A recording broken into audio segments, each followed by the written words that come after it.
বিসমিল্লাহির রহমানির রহিম রব্বি ইশরাহ লি সাদরি ওয়া ইয়াসসির লি আমরি ওয়াহলুল উকদাতাম মিন লিসানি ইয়াফকাহু কাওলি। প্রিয় শিক্ষার্থী বন্ধুরা, আমি মোহাম্মদ মানিক রতন আবারও হাজির হয়ে গেলাম ইজি ইংলিশ ফার্স্ট পেপার বই থেকে ইউনিট 10 লেসন 4 এর বি এর অর্থাৎ জহির রায়হানের গল্প, যেটা এই গল্পের আমরা কোয়েশ্চেন আনসার নিয়ে, অর্থাৎ আজকে যেখানে আমরা এর পূর্বের যে এপিসোডগুলো ছিল এগুলোতে আমরা মাল্টিপল চয়েস কোয়েশ্চেন শেষ করছি, এখন আমরা কোয়েশ্চেন আনসারগুলো শেষ করব। সো কলিজার ভাই বোন যারা এখন আমাদের লেখা ইজি ইংলিশ ফার্স্ট পেপার বইটা সংগ্রহ করেন নাই, অতি দ্রুত সংগ্রহ করুন, কারণ বাংলাদেশে এই প্রথম সম্পূর্ণ ডিজিটাল সহায়ক বই যেখানে আপনি বইয়ের সাথে একজন শিক্ষককে ফ্রি পেয়ে যাবেন 24/7, অর্থাৎ আপনার শুধু দরকার থাকবে একটা স্মার্টফোন। তো আপনার স্মার্টফোনের স্ক্যানার দিয়ে আমাদের বইয়ে যে কিউআর কোড দেওয়া থাকবে, অর্থাৎ ইজি ইংলিশ ফার্স্ট পেপার বইয়ের কিউআর কোডটা স্ক্যান করার সাথে সাথে আমি হাজির হয়ে যাব আপনার যে সমস্যা সেই সমস্যাগুলো সমাধান করে দেওয়ার জন্য। এইখানে যে কিউআর কোডটা দেওয়া আছে কলিজার ভাই বোন, এইটা কিন্তু ডামি কিউআর কোড, এটা স্ক্যান করলে আপনি আমাদেরকে পাবেন না, বাট আমাদের যে বই লেখা, অর্থাৎ যে লেখা বই, এই বইটাতে যদি যে কিউআর কোডগুলো দেওয়া থাকবে প্রত্যেকটা কিউআর কোডে আপনি স্ক্যান করার সাথে সাথে দেখবেন আপনার অধ্যায়ভিত্তিক আপনার যে সমস্যা সেই সমস্যার সমাধান পেয়ে যাচ্ছেন।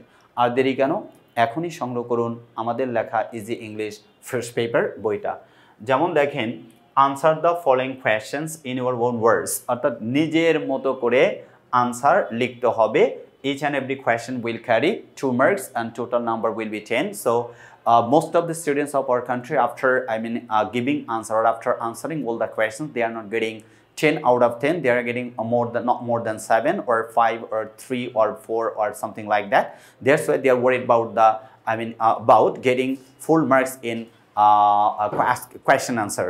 The reason is that the question what is you were asked, that you have to give the answer directly or you have to give the answer relevant. You have to be relevant with the questions, otherwise you won't be given full marks. So be serious about this matter. First question is দেখেন, who is Zohir Rayhan? Second question, why did Zohir leave home? এগুলো Barishal board 2019 সালের প্রশ্ন ছিল। তো লিখে দেখাতে গেলে এরা শুধু সময় নষ্ট, আমরা দেখেন এগুলো আনসার লিখে রাখছে সেটা দেখা দিচ্ছি। হু ইজ জহির রায়হান, ওইখানে যে কথাগুলো লেখা আছে আপনি লিখলেই আনসার হয়ে যাবে, কোনো সমস্যা নাই। দেখেন জহির রায়হান কে, এক নম্বর প্রশ্নের উত্তর, Zahir Raihan is one of the most talented film makers in Bangladesh. এক কথা, Zahir Raihan is one of the most talented film makers in Bangladesh. আচ্ছা, বি নম্বরের প্রশ্ন অনুযায়ী, Zahir left home to find his brother Shahidullah Kaiser, অর্থাৎ why did Zahir leave leave house অথবা লিভ হোম, কেন বাসা ছেড়ে চলে গেছিলেন? Zahir left home to find his brother Shahidullah Kaiser, Shahidullah কায়সারকে খুঁজে পাওয়ার জন্য তিনি বাসা ছেড়ে গিয়েছিলেন। আচ্ছা, এরপরে C number, who was Shahidullah Kaiser, what happen to him, Shahidullah কায়সারকে তার কি হয়েছিল? 4 নম্বর প্রশ্ন, what was the effect of stop genocide, stop জেনোসাইডের এফেক্ট অফ প্রভাবটা কি? আচ্ছা, হু ওয়াজ শহীদুল্লাহ কায়সার, আবার হোয়াট হ্যাপেন টু হিম। তাহলে Shahidullah Kaiser was Zohir Rayhan's brother. He was a famous rider. He was captured and killed by the Pakistani army and the local collaborators during the last days of the liberation war. তারপরে কি বললো? Shahidullah Kaiser was Zohir Rayhan's brother. ভালো কথা। He was a famous writer. তিনি একজন বিখ্যাত লেখক ছিলেন। He was captured and killed by the Pakistani army and the local collaborators during the last days of the liberation war. আচ্ছা, এরপরের প্রশ্নটা অর্থাৎ 2 নম্বরের প্রশ্ন ছিল যে স্টপ জেনোসাইডের হোয়াট ইজ দ্য এফেক্ট, এফেক্টটা কেমন ছিল বা কি ছিল? Stop genocide had a great effect because it focused on Pakistani atrocities, পাকিস্তানের বর্বরতার উপর অনেক ফোকাস করেছিল, and help create world sentiment in favour of our liberation war, আমাদের স্বাধীনতা যুদ্ধের পক্ষে সমর্থন জাগানোর জন্য পুরো বিশ্বকে একটা সহযোগিতার সৃষ্টি করেছিল। লাস্ট কোয়েশ্চেন কি ছিল ওইটা আমাদেরকে দেখতে হবে। 4 নম্বর 5 নম্বর প্রশ্নটা দেখেন, 5 নম্বর বলতে নাম্বার, ইতে বললো wire did Zahir contribute to all his earning, Zahir তার আয় সবটুকু কোথায় দিয়েছিলেন? ওই যে ফ্রিডম ফাইটার্স ট্রাস্টে যেটা ওইটাতে দিয়েছিলেন। তারপরে wire did Zahir contribute, Zahir contributed, মানে যেহেতু পাস্ট টেন্স আছে আমাকে পাস্ট টেন্স লিখতে হবে, ডিড আছে V2 দিয়ে লিখতে হবে। দেখেন, Zahir contributed all his earnings to the freedom fighters trust, এটা আগেই বলছি। Zohir contributed all his earnings to the Freedom Fighters Trust, অর্থাৎ ফ্রিডম ফাইটার্সের যে ট্রাস্ট এখানে তিনি দিয়েছিলেন। আচ্ছা, এরপর হচ্ছে সেট 2, অর্থাৎ 2 নম্বর সেটের প্রশ্ন কি ছিল, প্রশ্ন অনুযায়ী আমরা আনসার লিখব। 2টা করে প্রশ্ন দেখব, আগে দেখে নেই সেট 2 তে কি। How did Zahir Raihan contribute to the language movement, language মুভমেন্টে জহির রায়হান কিভাবে অবদান রেখেছিলেন। Which type of government was present in then East Pakistan, পূর্ব পাকিস্তানের তৎকালীন কেমন টাইপের অর্থাৎ কোন ধরনের সরকার ছিল বা উপস্থিত ছিল বা প্রেজেন্ট ছিল বা শাসন করতেন। আচ্ছা, জহির রায়হানের অবদান ল্যাঙ্গুয়েজ মুভমেন্টে, এটা আগে লিখতে হবে। দেখেন প্রথম প্রশ্নের answer, Zahir Raihan was an active worker of the language movement, Zahir Raihan স্বাধীনতা ভাষা আন্দোলনের একজন সক্রিয় কর্মী ছিলেন। He attended a procession on 21 February 1952 despite a ban on such activities, এরকম অ্যাক্টিভিটি কর্মকাণ্ড নিষিদ্ধ হওয়া সত্ত্বেও 1952 সালের 21শে ফেব্রুয়ারি আন্দোলনে তিনি উপস্থিত হয়েছিলেন। As a result he and many others war arrested and taken to prison, তাকে সহ আরও অন্যান্যদেরকে ধরা হয়েছিল, গ্রেপ্তার করা হয়েছিল এবং কারাদণ্ড দেওয়া হয়েছিল। He was also present at the historical meeting at Amtala on 21 February 1952, 1952 সালের 21শে ফেব্রুয়ারি আমতলার যে ঐতিহাসিক মিছিল মিটিং জনসভা, সেখানে তিনি উপস্থিত ছিলেন। আচ্ছা, তৎকালীন সময়ে দেন পাকিস্তান অর্থাৎ ইস্ট পাকিস্তানে কেমন সরকার ছিল, what type of government was present, what type of government was present and then the East Pakistan, তো an autocratic government was present in then East Pakistan, একটা স্বৈরাচারী সরকার তৎকালীন পূর্ব পাকিস্তানে কি করতেন, শাসন করতে বা উপস্থিত ছিলেন। আচ্ছা, বি চলে গেছে, এবার সি এবং ডি নাম্বার প্রশ্নটা পড়বো। সি এবং ডি নাম্বার প্রশ্নটি কি লেখা আছে। সি নাম্বারে বললো, what was the dream of this dreamer that came true after his disappearing, ওই স্বপ্নবাজের স্বপ্নটা কি ছিল তার নিখোঁজ হওয়ার পর, অর্থাৎ what was the dream of this dreamer that came true, এই স্বপ্নবাজের কোন স্বপ্নটা বাস্তবে রূপ নিয়েছিল আফটার হিজ ডিসঅ্যাপিয়ারিং, তার নিখোঁজ হওয়ার পর। আর ডি নাম্বারে বলছে, who was responsible for the eternal departure of his brother, কারা তার ভাইয়ের চিরপ্রস্থানের জন্য দায়ী ছিল।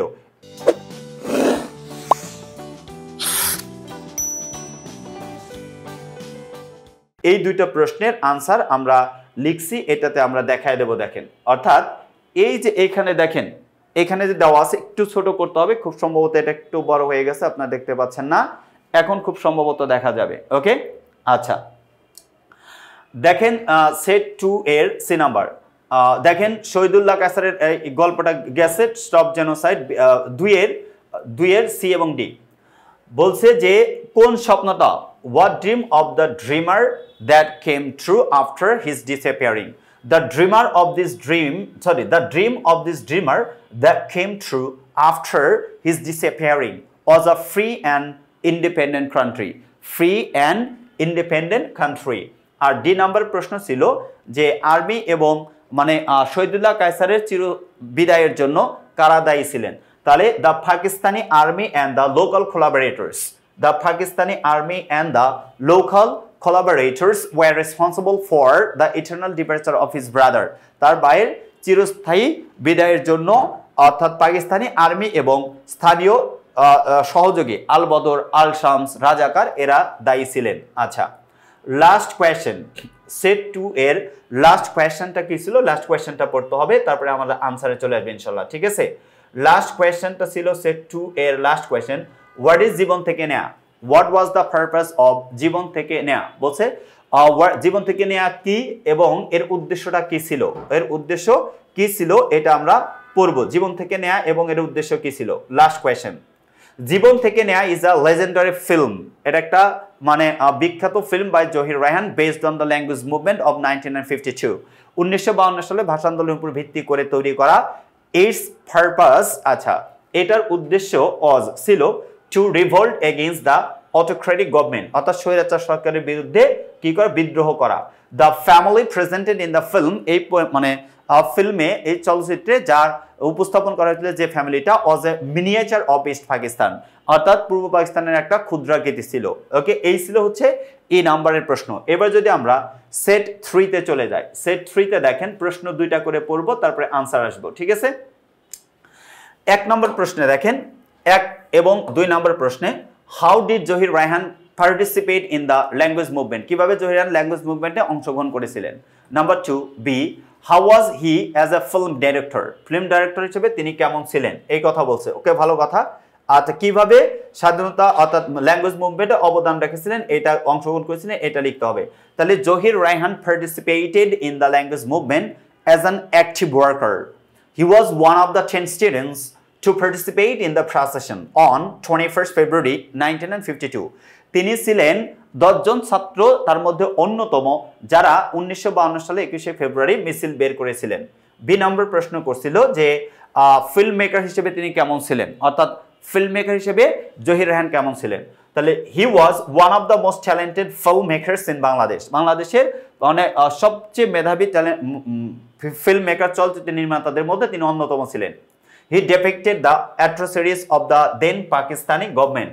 তৎকালীন পাকিস্তান সরকারের বর্বরতা তিনি তুলে ধরছেন। হিজ ফিল্মস তার মানে চলচ্চিত্রে লাইক জীবন থেকে না, যেমন জীবন থেকে না, staff genocide, he always dreamed of a Democratic society. তিনি সর্বদাই একটা ডেমোক্রেটিক সোসাইটির স্বপ্ন দেখতেন, অর্থাৎ মানে গণতান্ত্রিক সমাজের স্বপ্ন দেখতেন। আচ্ছা এবার যদি আমরা সি নাম্বার প্রশ্নটা বলি, দেখেন সি নাম্বার প্রশ্নে আপনাকে জিজ্ঞেস করা হয়েছে যে how did Zohir Rayhan receive appreciation from the critics? How did Zohir Rayhan receive appreciation? অর্থাৎ জহির রায়হান সমালোচকদের কাছ থেকে from the critics কিভাবে বা কেমন প্রশংসা পেয়েছেন। ওই যে ঋত্বিক ঘটক, তারপরে হচ্ছে সত্যজিৎ রায়, এদের প্রশংসা করছিলেন। D number what happened on 30 December 1970? 1971 সালে 30 ডিসেম্বর কি হয়েছিল এই ঘটনা আমাকে বলতে হবে। তাহলে ডি নাম্বারের প্রশ্নটাকে ভালো করে পড়ে নিই। সি নাম্বারের প্রশ্ন পড়ছি, এবার আনসারটা ভালো করে দিয়ে নিই। বলছে সি নাম্বারে যে জহির রায়হান তার সমালোচকদের কাছ থেকে কেমন প্রশংসা পেয়েছেন। Zahir Raihan received appreciation from the critics by making the legendary film Jibon Theke Neya and the legendary documentary stop genocide এবং জীবন থেকে নেয়া লেজেন্ডারি বিখ্যাত ফিল্ম নির্মাণ করার জন্য এবং তথ্যচিত্র নির্মাণ করার জন্য তিনি প্রশংসিত সমালোচকদের প্রশংসায় ভূয়সী প্রশংসা পেয়েছিলেন।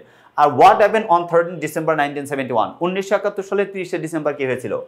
On 30 December 1971 someone informed Zohir Rayhan, কেউ একজন জহির রায়হানকে তথ্য দেন about an address in Mirpur where he might find his brother, যেখানে তার ভাইকে খুঁজে পাবে। The famous novelist and journalist Shahidullah Kaiser, বিখ্যাত উপন্যাসিক এবং সাংবাদিক Shahidullah Kaiser, who was captured and killed by the Pakistani army, যাকে পাকিস্তানি আর্মি দ্বারা কি করা হয়েছিল, ধরা হয়েছিল, আটক করা হয়েছিল এবং হত্যা করা হয়েছিল। and the local collaborators এবং স্থানীয় আল বদর আল শামস রাজাকারদের সহযোগিতায়। accordingly Zahir left home and never returned, এই অনুযায়ী জহির বাসা থেকে বের হন তার ভাইকে খুঁজে পেতে, কিন্তু তিনি আর কখনো ফিরে আসেন নাই। আচ্ছা লাস্ট কোয়েশ্চেন, অর্থাৎ এই পর্বের লাস্ট কোয়েশ্চেনে সেট নাম্বার 3 ই নাম্বার কোয়েশ্চেনটা কি? from your reading of the passage how do you evaluate Zohir Rayhan as the golden son of Bangladesh? তোমার মানে তুমি যে পড়ছেন সেট থেকে বাংলাদেশের সোনার ছেলে হিসেবে জহির রায়হান সম্পর্কে তোমার মূল্যায়নটা কেমন, যে জহির রায়হান মূল্যায়ন তার সম্পর্কে যে মূল্যায়নটা এটা তোমার ধারণা কেমন? সেট 3 নম্বর প্রশ্ন দেখেন। Zahir Raihan was the golden son of Bangladesh, বাংলাদেশের সোনার ছেলে Zahir Raihan. all through his life, তার জীবন জুড়ে he dreamed of a democratic society that would ensure freedom of speech, তিনি সবসময় কি নিশ্চিত করতেন, মানে বাক স্বাধীনতায় নিশ্চিত করতেন, এই স্বপ্ন দেখতেন একটা হচ্ছে গণতান্ত্রিক সমাজ এবং বাক স্বাধীনতার। he took part in the language movement of 1952, he took part in the language movement of 1952, 1952 সালের মুক্তিযুদ্ধে তিনি অংশগ্রহণ করেছিলেন। and in the mass movement in 1969, 1969 সালের গণ অভ্যুত্থানেও। he also took part in the liberation war, তিনি স্বাধীনতা যুদ্ধে অংশগ্রহণ করেছিলেন। his documentary Staff Genocide, তার তথ্যচিত্র Staff Genocide helped সহযোগিতা করেছিল create world sentiment in favor of our liberation war, আমাদের স্বাধীনতা যুদ্ধে সহযোগিতার জন্য।